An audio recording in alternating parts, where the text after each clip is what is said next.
laawol kisal ko laawol peewal e ɓantal. Bismillahi rahmani rahim.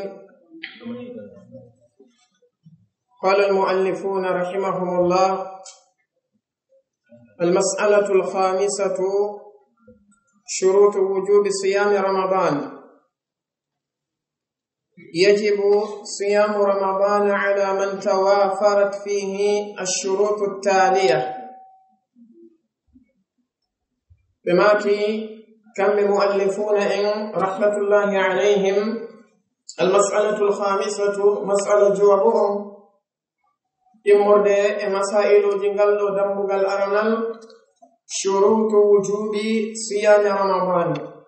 وشرطيجي وقتا غنغل هورغل لولو لewru suumay ngandi be bangirani e nyaawore horugol dudo lewru suumaye be holli e wonde dum ko faridda maana modum ko hunde waddine be jantani en dalilaji din ka deftere Allah azza wa jalla e dalilaji ka sunnani lado alayhi salatu wassalam jonno e odo mas'ala e wawa faamude wonde kaado korka si inna ma hika waddi maana modum korka suumaye wana e dow wondo no wodi yimbe goobe tawata no waddibe no wodi yimbe goobe tawata waddakibe wodi si tawi ido shartiji bangina nay en ko e dow hombo woni ko waddi ko e dow hombo woni waddaki horugol do lewru sumay be maki yajibu siyamu ramadana no waddi horugol sumaye on ala man tawafarat fihi edo kala on neddo mo tawata timmi e makko ashurutu taliyatu dido shartiji di tawata ko shartiji hikkaydi doni awalan al-islam sharti arano on ko islam on fala yajibu wala yasihhu as-siyamu min al-kafir bima fala yajibu korka ka waddaki wala yasihhu as-siyam kani korka kan sellata kadi minal kafiri immorde e odo neddo mo tawata ko o kefero do haray ka sengo wi'ugol wonde korka kan ka waddaki e do neddo mo tawata ko o kefero kullu ko mahallu khilafin wa niza'in bayna al ulama pero e yiko be janti kon ko wonde waddaki e do neddo mo tawata ko o kefero sabu non mon sabu tawde kanko e hoore makko la yadkhulu min alladhina wala la yadkhulu tahta alladhina khatabahum Allah tabaraka wa ta'ala bi fardiyati as-siyam Allah azza wa jalla ko ya ayyuha alladhina amanu kutiba alaykum as-siyam idan de maki wonde madama beedo heferabe nata nertum idan kambe waddaki e dow mabbe kaado korka wala Sheikh Usaymin alayhi rahmatullah kambe me maki wonde la shakka korka kan no waddi e dow kefero bal dewe den fu no waddi e dow makko kanko kefero on ko woni si o wadi de kanko meddo halata kufrihi la tasihhu minhu esellata e makko tanke ko o kefero kon non de waddimo sabu won go Allah azza wa jalla tagiri e ngem fu meden julbe meden e heferabe meden fi won fiewgol mo ka wama khalaqtul jinna wal insa illa li ya'budun dum mu'minuhum wa kafirun go dimmitel mudum gel be maki ko hollata wonde kambe heferabe ben tigi hoore mabbe no waddi e dow mabbe dedo dewe fo sabu joomi menen tabaraka wa taala jantanike en wonde o lettiro yebe sabu tertagol mabbe dewe sen dari beerobe tawata ko ahlu saqar sibe landama ma salakakum fi saqar kono be fodorta qalu lam naku min al musallin menen men latanoki min juuleno idan gota ko naadi be baawo keferan ka ko mabbe no jiya e ko naadi be ka sakar ton sabu yebugol mabbe julde ne holli jaka no farlano e dow mabbe walam nakun ta'imul miskin habe yahoy be wi wa kunna nakhudu مع الخائضين وكنا نكذب بيوم الدين هذا دليل على أنهم كفار ɗum ɗo ko dalil waleykum salam ɗum ɗo ko dalil mo tawata ko tindinowo wonde ko ɓe herferaɓe wonno li annahum kanu yukadhibuna bi yawmi ddin hiɓe fennuno ngal ɗo ñallal ngal tawata ko ñalande hasbore idan ɗum tindini ko ɓe heferaɓe ɓe dari ɓe wi lam naku min al musallin wa lam naku nut'imu l miskin min juulatano min ittatano zakka min ñammina miskinaɓɓen ɗum no jeeya e ko min naadira e ngeɗo yiite holli jaka no waɗɗi e dow maɓɓe idan hare noon noon ko ɓe waɗen intibaha e muɗum ko mahallu khilafin wa nisa bayna al ulama wala yasihu alsiyamu min alkafir korka kanka sellata immorde e kefeero ɗum ɗo ko mahallu ittifaqin mahallu ittifaqin inda al ulama karmo koɓɓen fof no fotti wonde kefeero si rewi allahu tabaraka wa taala madama fi kufrihi o jaɓantake kanko neɗɗanke o jomi ɓe wi وإنما كان للمشركين أن يعمروا مساجد الله شاهدين على أنفسهم بالكفر أولئك حبطت أعمالهم في الدنيا والآخرة وفي النار هم خالدون إذن قل لي ولن نقصر كيفير وقل لي ويقول لي وجبا تاكد لكن لأن الصيام سبتو لقرقة عبادة وكدول والعبادة دوان لا تصح سلة من الكافر إمر كافر فدك وكافر فإذا أسلم ستبين هولي كم كنتنك أو سلمي أرى لا يلزم وقت تاك بقضاء ما فاته يبغل كم كتوات في التريم مثلا سيقول وني جوني كافر ويهي هاكم كنتنا وهبي دوبي نوغي إجوبي سيكم كنتنا أو سلمي e ngandi si tawi ko ka sengo duuɓi yara hara alamadeji kelle fuye luttuɗi ɗin arale e makko kanko neɗɗo on duuɓi 15 hara o helli fama ka amma si alamade kelle fuye ari e makko sifa honno fuɗugol leeɓi ɗin ka ley wuddu makko maɗum yaltugol maniyu e makko hara ko shahwu yaltiri hara o helli fama wannon gotel e ɗiɗo piiji tati ko made kelle fuye wonande goɗɗo arugol leeɓi ley wuddu ɗin wona noon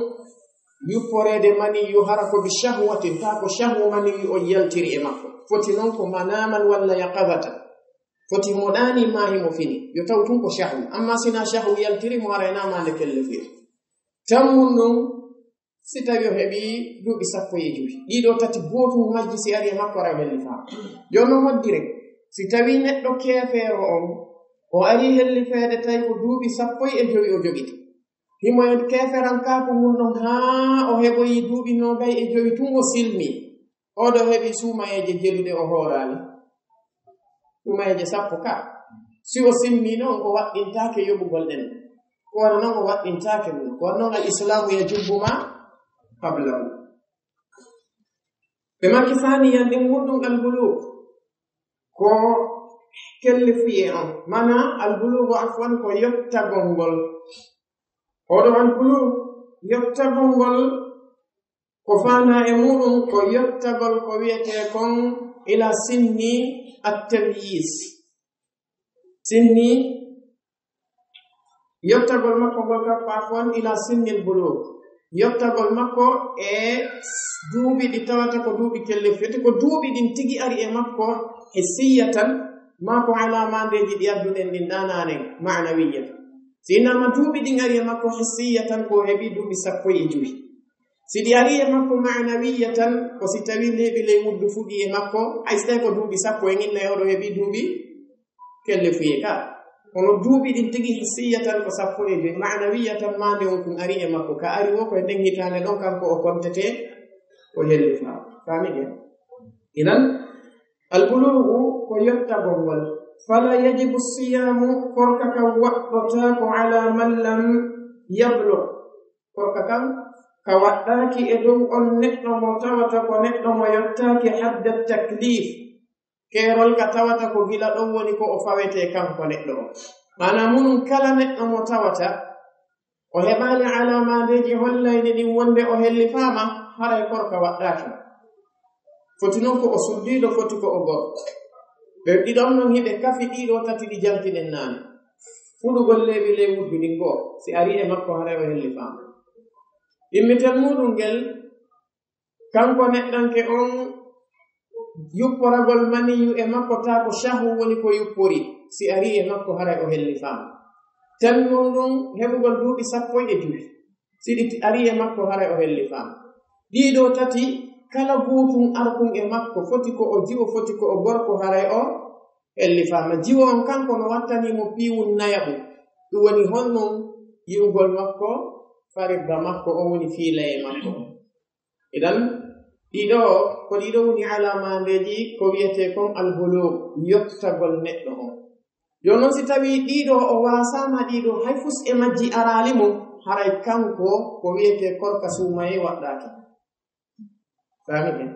si gotum e majji arimo haray korka ka waɗɗike si tawi hay fus e majji arali mo haray kanko neɗɗo on horugol sumaye waɗɗaki mo ko ɗum ɓe maki fala yajibu siyamu horugol sumaye o waɗɗaki ala man lam yablugh e dow kala on neɗɗo mo tawata komo yottaki hadda taklif kerol ngol tawata ko kerol fawede ngol ka sharia li qawlihi sallallahu alayhi wa sallama sabu mako nelaɗo alayhi salatu wassalam ɓe maki rufi al qalam karamol ngol ɓantama de an 3 immorde e yimɓe ɓe tawata walla e gaye yimɓe tato ɓeɗo yiɓe ɓantana karamol ngol ɓeɗo karmo koɓɓen fof no fotti ɓe windantake boneji amma ka sengo moƴƴi eɓe fotti hiɓe luutodiri e fiyake alhaali wona paykungu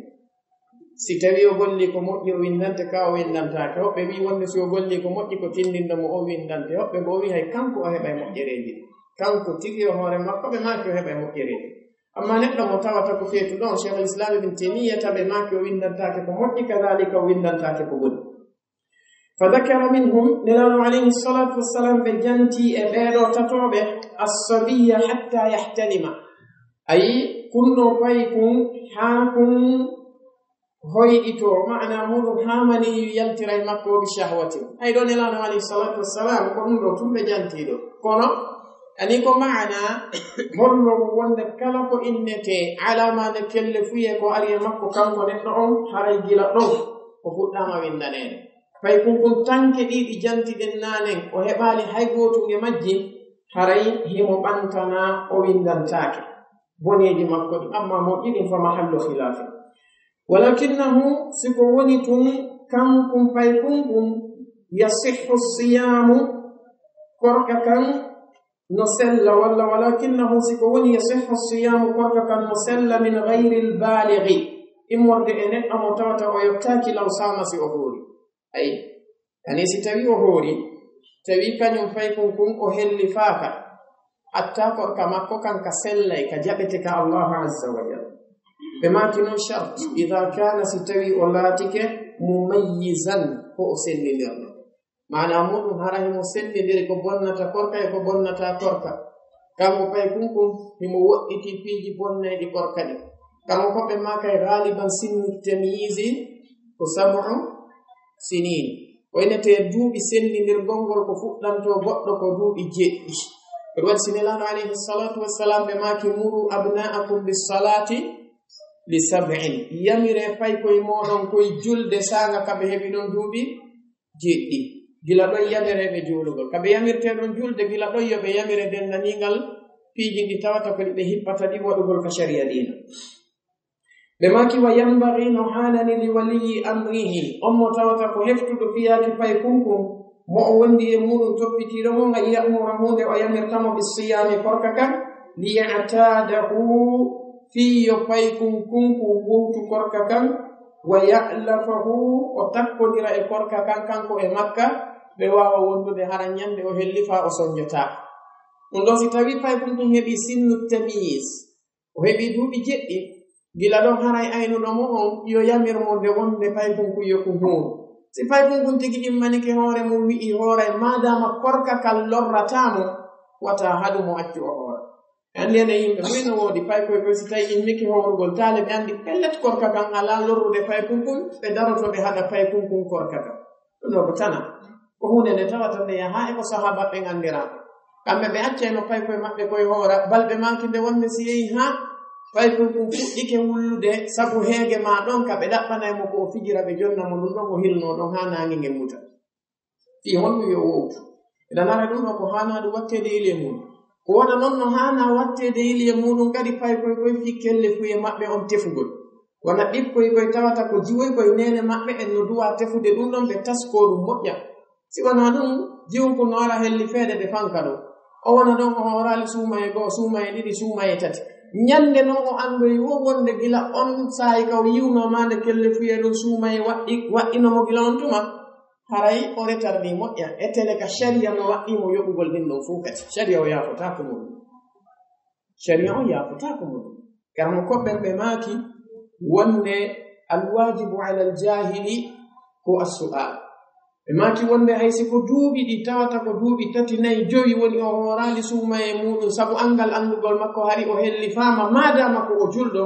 ɓe maaki no waɗɗimo yoɓugol ɗin ɗon ɗe nanigal majji karmo koɓe lajina ɓen no waɗi o fatwa cheikh fawzani a hoore muɗum no waɗi o fatwa e karmo koɓe ɗuɗuɓe andi ɗum ɗo hare o kayko kullorreke idan nene jiwoy koye no haani ɗaɓɓitude e maɓɓe yarli ɓe helli faama ɗaɓɓita e maɓɓe haa si tawi yiɗi mande kelle fuye e maɓɓe hande kadi andina ɓe awa sharia on waɗɗike ko wona noon baaben kadi goroy koye e hoore muɗum kamɓe kadi ɓe ɗaɓɓita ɗum ɗon ɓe faama si ɓe yiɗi on tigi helli faama ɓe andinamo wonde awa gila ɗo sharia on jawima onamma deƴƴugol ɗon tun tertoɗa ɓe e hoore maɓɓe ɗum ɗon no haɗaka sharia dina islam ɓe maggi faali santam wonɗum al aqlu ko sellugol haqqille ɗen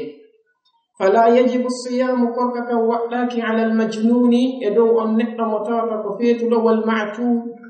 e neɗɗo mo tawata ko jofoojo yani neɗɗo mo tawata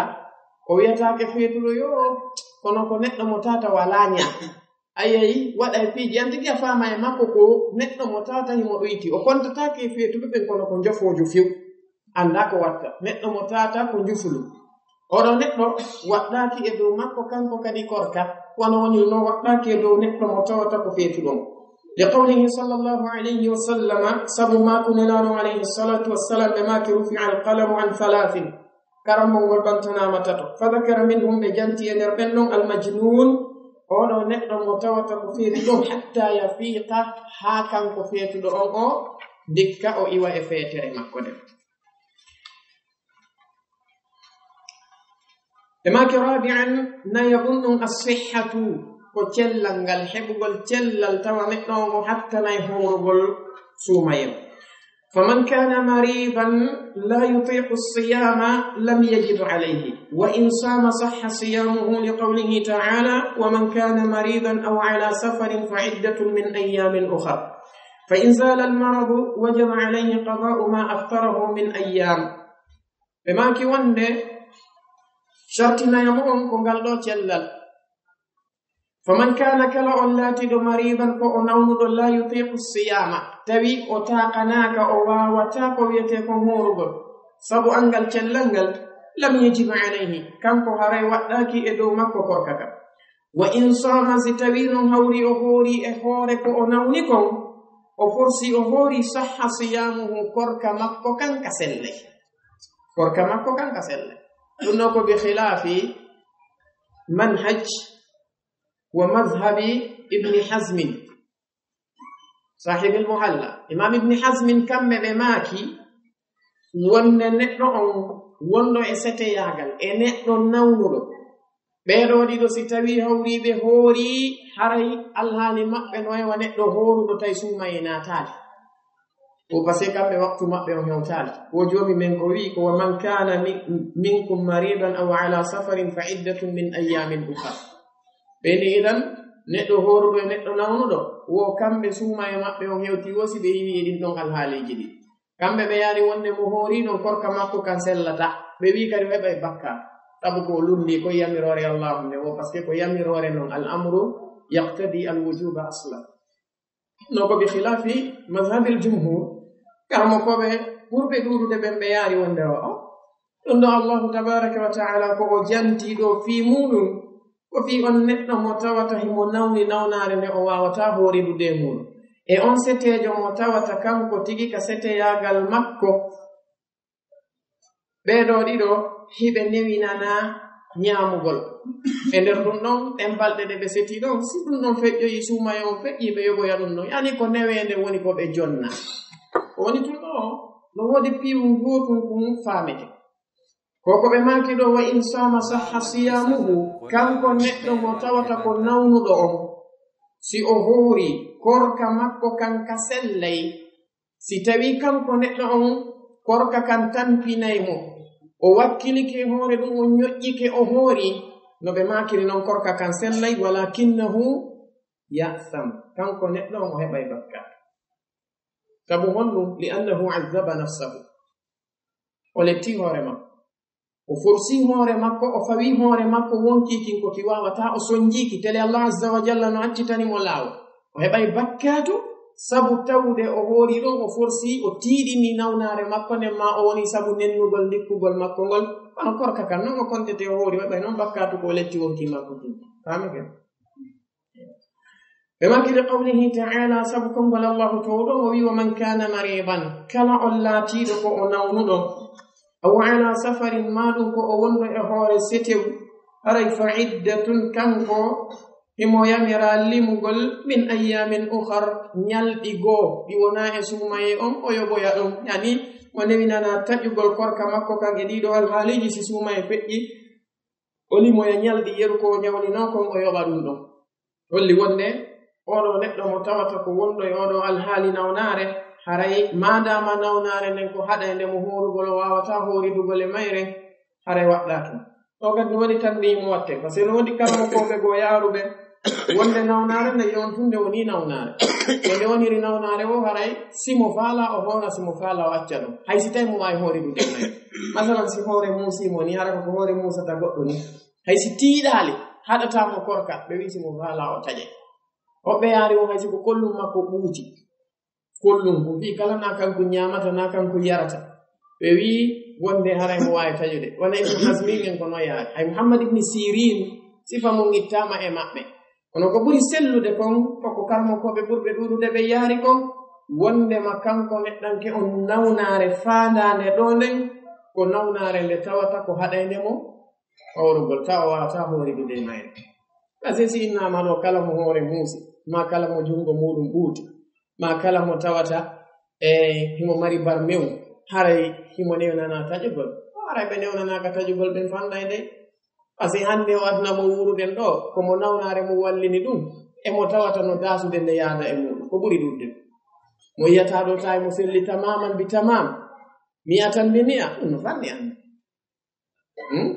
fanni ɓe maki fa in zala almaradu si tawi hawri nawnare nden nde iwoyi wajaba alayhi waɗɗoto e dow makko qada'u yoɓugol ma aftarahu konko kanko neɗɗanke o mo taƴi min ayyamin immorde e ñalɗi siko balɗe sappo o yoɓoya ɗen siko noga o yoɓoya siko lewru num fo o yoɓoya ɗo no woni nawnare nden no mari noneji ɗiɗi kono e ngaroya yiɓoyde yeeso ɗum ɗon inchallah azza wa jalla ɓe maki khamisan sharti jowabu on al iqamatu ko ñiiɓugol ngol maana muɗum wonugol neɗɗon harana e setew o woni ko ñiiɓugol makko ngol harana e setew woni ko o woni si tawi himo e seteyagal haray korka ka waɗɗaki fala yajibu sawmu korka ka waɗɗaki ala almusafiri e dow neɗɗo mo tawata ko setejo o e qawlihi ta'ala sabu konwal allahu towuɗo on waman kana kala on neɗɗo laatiɗo maridan ko o nawnuɗo aw ala safari maɗum ko o wonɗo e hoore setew haray fa iddatun min ayyamin ukhar kanko yo o limu ñalɗi goo o yoɓoya e nder ɗin ɗon haala seteyagal makko ngal kanko neɗɗo on himo waawi ñaamude al aya ɓe maki falaw samal musafiru si tawi hawri setejo on o hoori sahha siyamuhu korka makko kan kaselle ɗo kadi ko bi khilafi ma dhahaba ilayhi ibn hazmin imam ibn hazmin ɓe maki si o hoori e seteyagal korka kan sellata ɓe bakkatu ɓe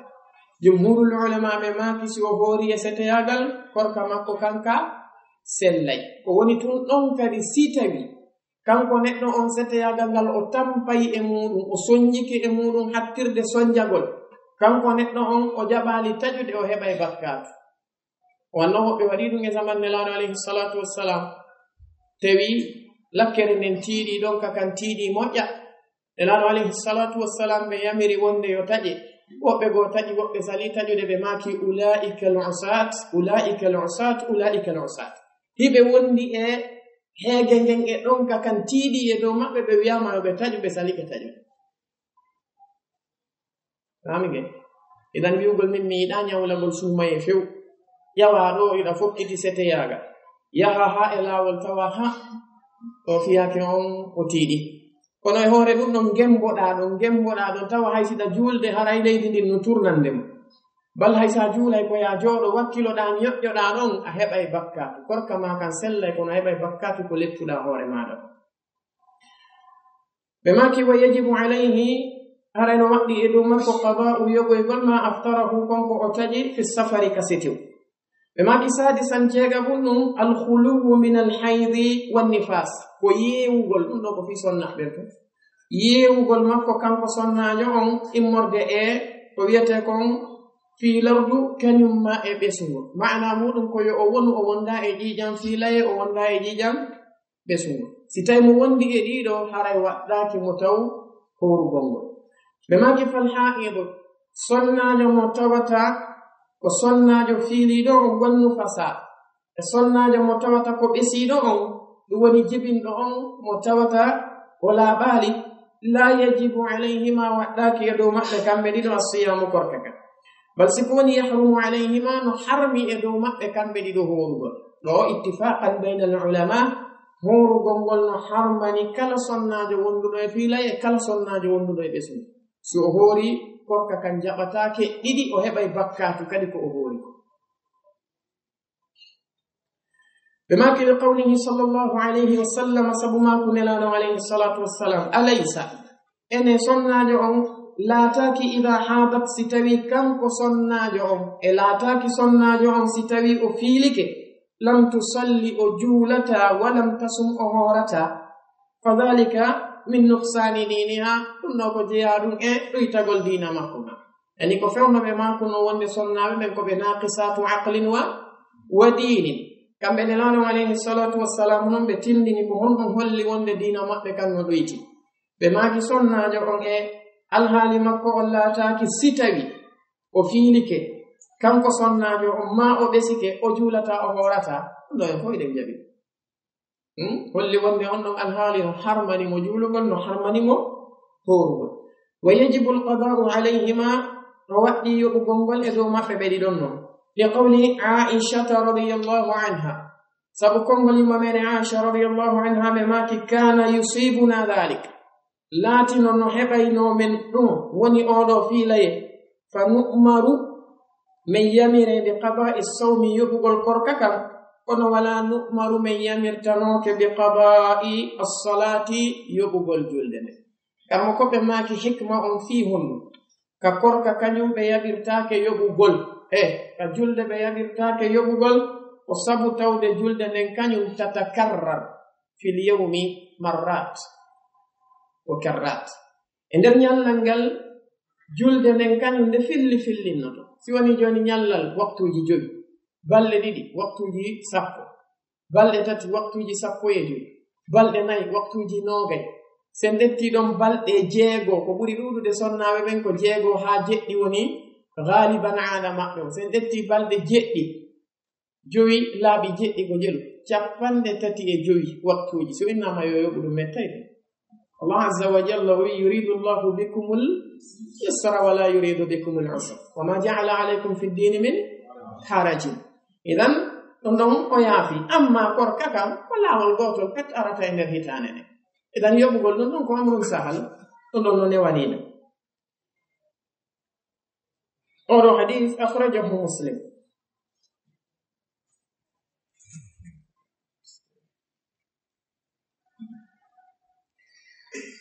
فماك المسألة السادسة مسألة جيغمون ثبوت دخول شهر رمضان وانقضائه ko atti en fuɗɗade kañum oɗo mas'ala hara ɗiɗo shartiji ɗi tawata ko shartiji jeegoɗi ɓe jantani en ɗoni e yi joyiji arani ɗin ɗin ɗon gorko e sonnajo no hawtiɗi amma jeega bo on ko heraniɗo sonnaɓe ɓen hara ɗiɗo ko en faamu moƴƴa si tawi gooto pet e majji mankani neɗɗo on haray korka kam waɗɗaki mum ko beeɗi fof ɗi timmi ko ɗum waɗi si ɓe maaki hatta tatawafara بماكي الشروط التالية حتى تتوافرت فيه الشروط التالية حاتم ما إمامكو كانكو نتنو شرطي جي كايدي دون دي فوق ماجي هرغوتو ماجي مانكا سيكو غوركو شرطي جي جوي جي دي فوق تيم سيكو سوناجو جيغو جي دي فوق تيم سيغوتو ماجي مانكي هاراي فوركا كا واداكي فامي gen ايو jonno oro mas'ala jeegabo jihado e mas'alaji ngal do dammugal aranal be maki thubutu dukhuli shahri ramadana wa inqidha'ihi yani ko tabitugol naatugol nduɗo lewru suumaye kañum ma e tabitugol lannugol mayru timmugol mayru kayru lewru no manam ko honno andirte nduɗo lewru suumaye ndu naati ko honno andirte lewru ndu timmi ndu dayni بما يثبت دخول شهر رمضان برؤية الهلال بنفسه أو بشهادة غيره على رؤيته أو إخباره بذلك فإذا شهد مسلم عدل برؤية هلال رمضان ثبت بهذه الشهادة دخول شهر رمضان لقوله تعالى فمن شهد منكم الشهر فليصمه ولقوله صلى الله عليه وآله وسلم إذا رأيتموه فصوموا ولحديث ابن عمر رضي الله عنه أخبرت النبي صلى الله عليه وسلم برؤية رمضان فصامه وأمر الناس بصيامه بما كون يثبت دخول شهر رمضان نتبتر النات بندود ولو رسومه برؤية الهلال بنفسه برؤية الهلال بنفسه أو بشهادة غيره على رؤيته أو إخباره بذلك بما كندو لو رسومه هنو تبتر ناتو بالميرو سبو يئي ميرو بمعنى ستبي كيرو لورو نغور ميرو بيئاما نتو ويئينو neɗɗo mo tawata ko neɗɗo julɗo mo tawata ko nunduɗo mo tawata ko selluɗo gite si tawi hawri o yi'i nduɗo lewru suumaye haray tabiti kayru lewru ndu naati ɓe maki aw bi shahadati gayrihi ala ru'yatihi maɗum seedagol neɗɗo goo mo tawata ko mo wona oɗo neɗɗo julɗo e dow yi'egol lewru suumaye ndu mana muɗum neɗɗo mo tawata an si tawi a yi'aali goɗɗo goo seedike kanko tigi ko o neɗɗo julɗo mo tawata ko nunduɗo wonde o yi'indu naya innu ɓamin mi yi'aali a wandu naataali ɓe maki aw ikhbarihi bidhalika ma humpitegol makko kanko neɗɗanke on yi'egol lewru ndu mana an tigi si a yi'iidu ndu naati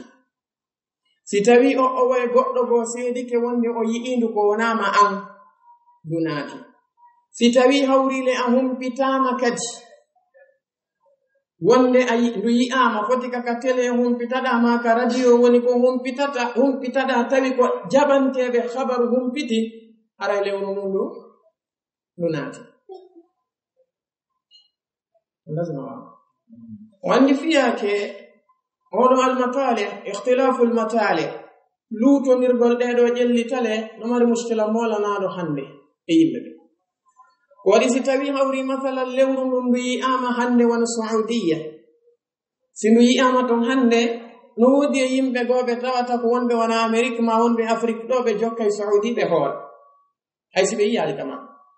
no woodi e yimɓe gooɓe tawata ko innaɓe o enen ɓe gorata ha min yi'andu ka amen ɗo ma ha mi timmira men 30 oɗo mas'ala ko mas'ala mo tawata himo lurra ko neebi hakkunde karmotoɓe ɓe ko neebi se ndaari wona madhabu hanafiyankoɓɓen jumhuru on ka maɓɓe kañumma e madhabu on ka malikiyankoɓɓen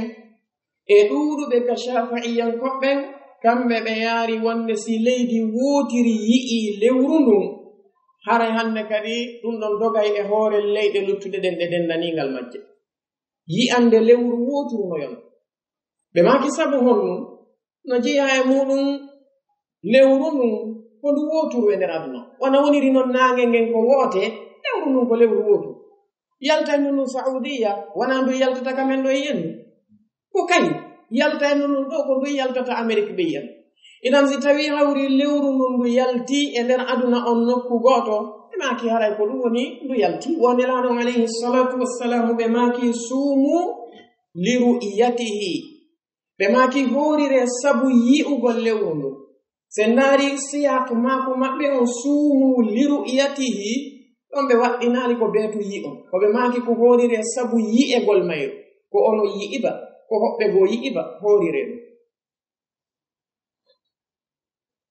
ɓe makani suumu li ru'yatikum iyyahu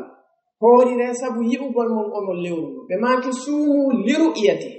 horire sabu yi'ugol lewru ndu ɗum noon foti ko ono yi'indu foti ko hoɓɓe goo yi'undu suumu ɓe noon kamɓe ɓe yaari karmakoɓe goo tawata ɗum ɗon ko ɓurnum tiiɗude ka madhabu hanabilayankoɓɓe kamɓe ɓe yaari wonde li kulli baladin ru'yatu ahliha walla ahlihi afwan no woodani lewru kalɗe yimɓe kala yimɓe leydi kala leydi yi'ande yimɓe kañum ndin leydi ɗo yimɓe leydi kala himɓe marana yi'ande maɓɓe nden ko yoɓe haɓɓo ɓe dallinori oɗo asar mo tawata ko asar abdillah ibni abbas radiallahu anhuma fewno e kurayb iwno sham ɗay ko muawiya woni sham toon radiallahu anhu kamɓe kurayb ɓe iwi toon tawi muawiya en sham toon ɓe yi'i lewru ndun kamɓe ɓe hoori on sati kurayb ɓe seeni madina ɓe tawi abdillah ibni abbas landiɓe ko honno woniri fiyake mon sham toon on hoori kamɓe kurayb ɓe maki na'am menen min yi'uno ndu min hoori on sati ibnu abbas ɓe maki menen min serata meɗen ñaama haa min yi'andu min serata kadi meɗen hoora haa min yi'andu yakati on sati kurayb ɓe maki ene ibnu abbas yonatama ko tawi ko muawiya yi'indu ibnu abbas ɓe maki o waye ɓe maki ko woni nelaɗo alayhi salatu wassalamu ko ɗum yamiri min ko yo min hooru si min yi'indu idan kamɓe ɓe jaɓali ɗettude ko tawi kon muawiya en yi'i shamu ton kamɓe madina ɓe yi'ani idan ɓen ɗon karmo ko ɓe yaari ɓe dallinori on ɗon asar ɓe maki o leydi kala ko yo habbo handi yi'ama ɗum timma balɗe 3 kañum lewru sabbordu suumayen mazhabu tammo ɓen ɗon karmo ko ɓe yaari wonde kala leyɗe ɗe tawata ɗen tawqitiji maɓɓe ɗin kamɓe waktuji maɓɓe ɗin no ɓattoniri mana muɗum yaltugol fajiri on e fuɗugol naange ngen e mutugol naange ngen e ɗen leyɗe ɗon fof ko e sa'aji gooti ɗin woni ko watta ɓen ɗon yi'ande lewru ndun e saare wotere ma e leydi wotiri e ɗen ɗon leyɗe yonay kañum ɗen ɗon leyɗe fuu amma si tawi hawri leydi goo yi'indi tawata waktuji maɓɓe ɗin e waktuji ɓen ɗon ɗin no luutondiri haray ɓe yondinorta ko ɓen ɗo yi'igo misal muɗum sen detti wona lagine sénégal mali côte d'ivoire sifa ɗe ɗo ko leyɗe ɗe tawata enen e ɓeɗo waktuji meɗen ɗin ko waktuji gooti idan si tawi leydi wotiri yi'i e ɗeɗo leyɗe koyen ɗettu hono amma si tawi wona saudiya to ɓe yi'i ma amérique ɓe yi'i ma chine to ɓe yi'i haray enen madama enen e ɓen ɗon na sa'aji gooti jogitinen en yokkata ko ɓe yi'i ko wala cheikh alislam ibn taymiyata rahimahullah kamɓe ko ɗum ɗo woni ikhtiyar maɓɓe kadhalika ibni uthaymin alayhi rahmatullah cheikh al albani tigi kamɓe konngol ngol tawata ko konngol aranol ngol duuto kamɓe ɓe tiiɗiningol moƴƴa si leydi wotiri yi'i haray leyɗe ɗen fof ko yo joogo kamɓe ko ngol ɗon konngol ɓe ɓuri tiiɗinde ɓe maki fa ida shahida muslimun si tawi hawri julɗo seedike adlun mo tawata ko on nunɗuɗo bi ru'yati hilali ramadan yi'egol lewru suumayedum sabata bi hadihi shahada dukhulu shahri ramadan tabitiray sabu seedande makko nden naatugol lewru onon no gasa yimɓe ginna joni si alhaali on ardi noon ko honno gerɗete karmo ko ɓe lajina ɓen ɓe maaki si tawi hawri yimɓe leydi ndin ka wonɗon ɗon madama eɗon mari hooreɓe ka islam halfinaɓe diina kanka leydi moɗon si tawi lewru ndun fiyake mayru on jiɓi ndu yi'aka ka moɗon kono ndu yi'ama nokku goo ɓe maaki ko waɗɗi on ko heɗagol ɓen ɗon ko ɓe wi'ata si tawi hawri kamɓe halfinaaɓe diina kamɓe wi'i habboɗen haa yi'en ma haa timminen 30 haray ko ɗum waɗɗi on amma si ɓe maaki ɓa yi'ama to haray ko en hooru haray woni waajibi e hoore moɗon yo hooru sabu piiji ɗiɗi yimɓe go wolani ɗum ɓe nan menen goyina liggon ɓe woni hoorande liggon kadi koye nandina kamɓe on ɗon hoorande sabu piiji ɗiɗi waɗɗori o go Allah azza wa jalla o wi ya ayyuha alladina amanu atiu llaha wa atiu rasula wa ulil amri minkum kono yo gomɗinɓe ɗofti allahu ɗoftoɗon nelano alayhi salatu wassalam ɗoftoɗon ɓen jogitiiɓe fiyakuuji moɗon ɗin mana muɗum heftuɓe fiyakuuji moɗon ɗin jon noon ɓen ɗon ko al umara'u wal ulama'u ko lamɓe ɓe tawata ko heftuɓe fiyakuuji meɗen adunayankoji ɗin e karamokoɓe ɓe tawata ko heftuɓe fiyakuuji meɗen dinayankoji ɓeɗo Allah azza wa jalla no yamiri en ɗoftagol ɓe fodde ɓe yamirali en ko lumdi sharia idan ɗum ɗon ko dalil wonde si ɓe wi'i en hooru waɗɗike hoore meɗen hoorugol sabu yi'ande ɓeyanen si ɓe wi'i kadi koyen habbo ha yi'en ma timminen 30 haray waɗɗike si a lundike ɗum ɗon heɓoy bakkat ɗin mum ɗum ko honɗum hollata waɗɗike elaɗon alayhi salatu wassalam ɓe maki assawmu yawma tasumun wal fitru yawma tuftirun ɓe maki korka kan ko ñande on fuu moɗon hooruɗon juldere nden ko ñande on fuu moɗon taƴuɗon juuluɗo mana muɗum naayo julɓe ɓurɓe ɗuuɗude ɓe yaaruɗa tawale hiɓe wondi e ko selli kon antun selidoɗaɗa sifa ko yimɓe ɓuy watta ka menen noon masalan si tawi liggon inni ndu yi'ama Saudi joni janngo hoore woɓɓe goo yiya ɓe ndaara calendrier ɓe nako 29 min ko faɗɗi janngo mi hoorata yalta tawa kawtal mum fof no hoori kañum hoorata ma yaa haa ndu yi'e Saudiya wonde juldandu darike janngo ko en juulu ɓe ndaara calendrier ɓe na 29 min janngo mi hoore yimɓe juula an hoora no lumni sawmu yawma tasumuna wal fitru yawma tuftirun idan ɓe maki wonde si tawi julɗo goto adlu nunɗuɗo ayi na julɗo kala julɗo kadi yi'ata lewru ɗum o ara o inna o mi yi'iɗo ko adlun on mo innete al adlu kermo koɓe ɓe maaki wonde ko on neɗɗo mo tawata la yartakibu alkaba'iri wala yusirru ala as-sagha'ir ko on mo tawata o andiraka waɗɗitagol bakkatuuji mawɗi ɗin hollali dey wonde o wattaɗi ko woni ɗum ɗon yani o feeñirali ɗum tawatuma yiɗamo mo waɗɗito bakkatuuji o andirama ɗum o deppitotako kadi e hoore to soki ɗi ko ɗo wiyete al-adlu awana wonɗo on oɗo waɗi hay ka dewle meɗen ko wiya ko seedeɓe ɗiɗo nunɗuɓe aya yimɓe no seede ɓe na kaariɗa ta o yara e beere fo no andiri mum kaariɗa ta ko fimo cigarette kaariɗa ta ko ñamowo riba ɓenna ko woni seede amen yimɓe ngal andarude chartiji seedotoɓe ɓe ko seedejo mo tawata ko julɗo nunɗuɗo hara himo nunɗi si kanko o seedike o yi'i lewru ɗum cheikh usamin ɓe maaki hara kadi gite makko ɗen no selligoy hara o yi'e moƴƴa par ce que si o yaltiɗo joni o waɗi ni tullegol makko ngol fawike ka hoore yitere ɗo inni heno ndu goɗɗo arno e zaman Umar ibn al-Khattab radiyallahu anhu hari ha o hewti o wi mi yi'i ndu heno ndu Umar ɓe maaki fitti yeeso mamu fittingo moƴƴa ɓe maaki ndaari tikati o ndaari ɓe maaki a yii ndu o wi mi yaali ɓe maaki ko leɓol yitere ma nde waali ka hoore yitere ma ko ɗum yiwu ɗon si ɓe maaki ko bee tawa neɗɗo on ko selluɗo gite hara mo selli gite ɗen andi wurennoode karamokoɓe goo ɓe jaɓa gooto tun ga bana malikiyankoɓe wiyay ko yi'ande nunɗuɓe ɗiɗo na gooto dey fi honɗum si oɗa yi'ali moƴƴa hara oɗa yi'i kono dalilaji ɗin no holla si ko neɗɗo julɗo nunɗuɗo gite makko ɗen no selli kanko tun no waawi tabitude ɓe maki li qawlihi ta'ala sabu kongol allahu to oɗon faman shahida minkum shahara kala e moɗon tawaɗo ha lewru ndundu feeñi amma ha lewru ndundu naati falyasumhu yo hooru lewru ndu wa li qawlihi sallallahu alayhi wa sallam e sabu mako nelano alayhi salatu wassalam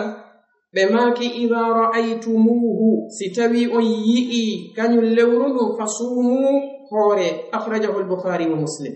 والحديث ابن عمر رضي الله عنهما إسابو ماكو ابن عمر بماكي أخبرت النبي صلى الله عليه وسلم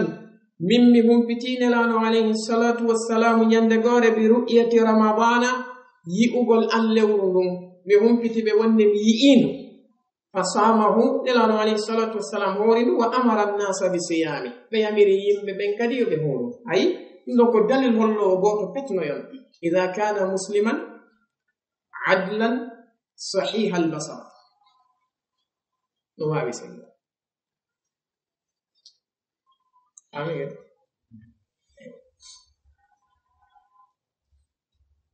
jon non si tawi neɗɗo on wona nonɗuɗo o ari nde o yii ndu few tawa gite ɗe no selli ken o yii ndu few kanko tun o yii ndu ka burure o aroya jon non o fennowo ma o feewa o aroya oynoya mi yii lewru ɗum jama o yamodi immoɗo minen ko min ginna ko julɗo nunduɗo anga nunda kanko noon o yii ndu yarli waɗɗoto mo kanko yo o hooru ka o habboto yimɓe ɓe hoorino kanko noon o yii ndu gite makko o kammo koɓɓe no lorre cheikh l'islam ibn taymiyata rahimahullah ke majmuu fata maɓɓe ɓe addi lorre ɗe no woodi yaaruɓe wonde o hoore kanko ɓe maki par ce que kanko o yi'iidu allahu wi faman shahida minkum shahra falyasumhu ko wonɗo o wonɗo ay si yimɓe ɓe ndettata ko wi konkono kanko yo huur karmakoɓe goo maaki o oye ɓe maaki ko be o habbo julɓe ɓen fof kanko tigi fii kala kanko o yi'iindu ko ɗum waɗi angal nunɗal moƴƴa fii kala o yi'iindu madama o nunɗa hay wonki makko kin jokkata ko o yiiko ɓe maaki ko yo habbo julɓe ɓen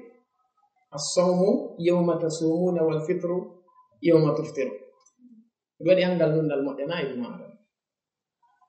cheikhul islam ibn taymiyata ɓe tiiɗini kañum ngol ɗo konngol ɓe maaki wonde koyo habbo julɓe ɓen ɓe gayni ɓe maaki siwana e alhaali gooto on alhaali ko si tawi hawri ka o woni ɗon ko kanko tu won ɗon masalan o yehi e burure jooni noon himo ɗon o waɗa e ɗon balɗe o wata arde e saare nden si tawi kanko tun o yi'i ton o innata ɓaasi mi yehi mi wolni jama on jooni ɓe wiyay mi nunɗa awa mi accuɗo ɓe maaki ɗon haray ko yo wuro par ce que ko kanko tu won ɗon andasamaɓe kono si tawi o arta e woni o tawta julɓe ɓen si o ari ko yo humpituɓe si ɓe jaɓi alay walillahi alhamdu si ɓe jaɓali ko yo habboɓe o hoorida e maɓɓe kono si tawi ko kanko tu won ton haray no waɗɗimo hoorugo famigen ɓe maaki fa in lam yara alhilala aw lam yashhad muslimun adlun bi ru'yate si tawi hawri neɗɗo on o yi'aali nduɗo lewru suumaye aw lam yashhad muslimun adlun maɗum julɗo heɓaaki nunɗuɗo mo tawata ko seediɗo bi ru'yatihi yi'ugol makko lewru ndun wajaba haray ɗon waɗɗoto ikmalu timmingol iddata sha'ban timmingol limore sabbordu suumaye ndun 30 yawman on haray koye jama on timmin sabbordu suumaye ndun balɗe 30 si ɗon gasi bimbinde ñande ɓe konta go suumaye idan haray ɗo sen faami naatugol suumaye on ko piiji ɗiɗi tabitirta hunde aranere nden gotele piiji ɗiɗi hunde aranere nden ko yi'egol lewru ndun yo lewru ndun ndu yi'e immorde e neɗɗo mo tawata ko julɗo holniiɗo selluɗo gite si tawi hawri o yi'i ɗum ɗon hande kadi haray lewru ndun ndu naati si tawi ɗum ɗon wasama haray ko timmugol sabbordu suumaye ndun balɗe 30 wannon ka islam lewru ndu yata 31 ko nogay e jeenayi maɗum 30 ɓe maki wala yathbutu dukhulu shahri bi gayri hadaini al amrayni tabitirta natugol lewru suumaye ndun ko wona ɗiɗo fiyakuuje ɗiɗi fiyake arano on ko ru'yatul hilali yi'egol lewru ndun aw itmamu sha'bana 30 yawman fiyake ɗimmo on ko ɗum woni timmingol sabbordu suumaye ndun balɗe 30 لقوله صلى الله عليه وسلم سبو ما كنا عليه الصلاة والسلام يورو حديث ونك صحيحين بماكي كم بين عليه الصلاة والسلام سوموا خورلا لرؤيته سبو يقول لورندم وأفطروا خورلا كدي لرؤيته سبو وأفطروا تجرا لرؤيته سبو يقول لورندم يعني سوموا لرؤيته خورلا سبو يقول لور سومين وأفطروا تجرا لرؤيته سبو يقول لور جلدان بماكي فإن غبي سيتوي حوري ورنانام عليكم إدو مورو معنى مورو سيتوي ياسي أو ودي دولة نيامن نوغاي إجينا نويتو دي جابان دي تاتي ياسي أو ودي دولة وواوالين يودة بماكي فأكملوا تمين عدة شعبان 30 تمين لمور سبور رسوما ينون بل دي جابان دي تاتي تيمو دي تس قولي هنو جانكو ديدو بيجي دي غوتل إمجي وني قولي رسوما ينون ناترتا بماكي ويثبت نتبتر انقضاء رمضان لن نبلغ سومين برؤية هلال شهر سوال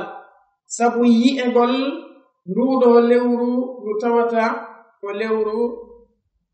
جلدان بشهادة مسلمين عدلين لو بماكي سبو سيدان هون جل بديدو هندو بديدو أي كي أقول ka yi'ugol lewru suumayen ɗum ɗon ɓe maki yonay e yi'ugol julɗo gooto nunɗuɗo selluɗo gite ka yon non ɗo timmugol mayru ɗum woni yi'egol juldano non ɗum non ko be wona julɓe ɗiɗo nunɗuɓe ɗiɗo ko ɗum ɗo woni madhabu jumhuril ulama ko be heɓo julɓe ɗiɗo nunɗuɓe ɗiɗo gooto to yonata oɗo Abu Qilabata ɓe maki wonde nyande gore yimɓe ɗiɗo arno e zaman Umar ibn al-Khattab radiyallahu anhu tabi yuri terlen ka sahara ka ɓurure ɓe ari ɓe hayni kañum lewru juldano ɓe hayni ke lewru juldano non on sati goɗɗo e maɓɓe on ɗon taji ɗimmine nyande ngo horaji amma ɗimmoge maɓɓe kanko o hoori ɓe aroy haa ɓe tawi Umar ibn al-Khattab radiyallahu anhu ɓe yewtidi Umar landi oɗa ko fi honɗum o tajani o wi ko sabu o yi'i lewru no wi'a wa aftiru li ru'yatihi ɓe landi oɗa ko fi honɗum o hoorani o wi ko hoorinimo ko sabu tawde julɓe ɓen fof no hoori as-sawmu yawma tasumun wal fitru yawma tuftirun Umar ibn al-Khattab radiyallahu anhu ɓe ndaari mo kanko tajuɗo on moƴƴa ɓe maki si wonano sabu oɗo mi piyayno hoore ma nden ko tiiɗi si wonano sabu makko kanko mi piyete no piggal tiiɗungal ka hoore kadi karmo ko ɓe maki wonni Umar ibn al-Khattab radiyallahu anhu ɓe feliri mo fi wonno sabu tawde kanko o lundiki julɓe luttuɓe ɓe mo taƴi sabu ɗum ɓe kammiranimo ɓe piyayno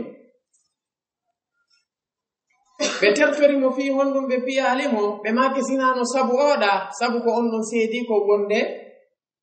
kanko tigi o yi'ini kono ko honɗum haɗimo taƴugol ko sabu tawde julɓe ɓen taƴaɓe andasi famike mo ɗum ɗon holli wonde ko beɓe ɗiɗon non ɓe seedi to tawa ko nunɗuɓe ɗiɗo ɓe maki fa illam yashhad si tawi hawri seedaki muslimani julɓe ɗiɗo adlani nunduɓe ɗiɗo bi ru'yatil hilali yi'egol lewru juldano no wajaba ikmalu iddati ramadana waɗɗoto timmingol limore lewru sumaylum 30 yawman balɗe 30 aray ɗo ikhtisara koko ɓe jantani en no dukhulu shahri ramadan wanqida'uhu ko faamirte wonne naatugol lewru sumaynum ko gootel e piiji ɗiɗi hunde aranere nden ko yi'egol lewru sumaynum si tawi fuu yi'aali ndu tawa yi'uɗo on malla seediiɗo yi'i on ma humpituɗo yi'i on tawa ko o neɗɗo julɗo nunɗuɗo selluɗo gite ɗum ko goo si tawi ɗum waɗali haray ko yo sabbordu suumaye timmu balɗe 30 amma timmugol suumaye on ɗon kadi ko gotele piiji ɗiɗi goo on ko yi'egol lewru suumaye ndum lewru juldanu yi'egol lewru juldanu ɗum koyo yi'e e kene pettan ma ko fandi wo tawa ko julɓe ɗiɗo munduɓe ɗiɗo selluɓe gite woni ko qirritoto wonde kamɓe ɓe yi'ino kañum lewru juldanu si tawi hawri ɗum ɗo woopi haray ko be timminen suumaye on balɗe 30 ɓe tawata ko timmune tis ko bemminen ñande waweten juulu famigen ɗum ɗo ko ihtisar laawol kisal ko laawol peewal e ɓantal